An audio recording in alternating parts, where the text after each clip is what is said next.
Nous retrouvons Marion tout de suite pour sa sélection de livres. Bonjour Marion. Bonjour Émilie. Alors quel est le premier ouvrage que tu souhaites nous présenter?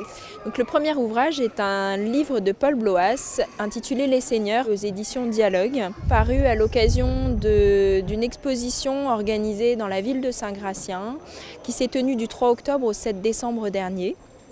C'est une véritable rétrospective de son œuvre de 1984 jusqu'à aujourd'hui, où l'on peut constater l'évolution de son graphisme. Ce qui est intéressant, c'est qu'on trouve également les peintures sur faïence qu'il a effectuées, qui créent une véritable frontière entre ses dessins éphémères et ses dessins sur très grand format. Et le deuxième ouvrage parle de designer, je crois. Est-ce que tu peux nous en dire un peu plus? Donc, le deuxième ouvrage est un ouvrage intitulé Travaux de Ronan et Erwan Bouroulec, paru aux éditions Phaidon. C'est un livre qui retrace leurs œuvres. Donc, ce sont deux designers français qui sont assez jeunes puisqu'ils sont nés pour chacun en 1971 et 1976.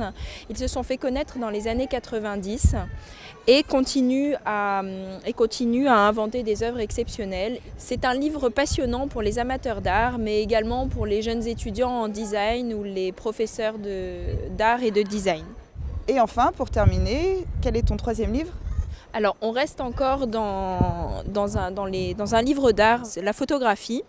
Donc, c'est un livre qui s'intitule Chronique d'une terre dévastée de Nick Brandt. C'est le dernier ouvrage d'une trilogie qui a commencé en 2005, où il y a de nombreuses photographies d'animaux, éléphants, rhinocéros, lions. C'est pour vraiment montrer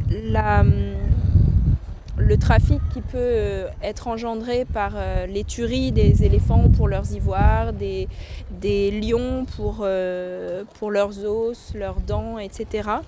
C'est la première fois que Nick Brandt photographie des hommes.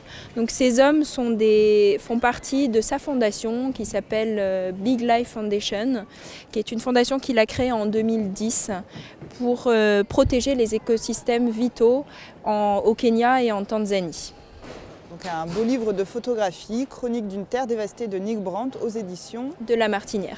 D'accord, merci beaucoup Marion.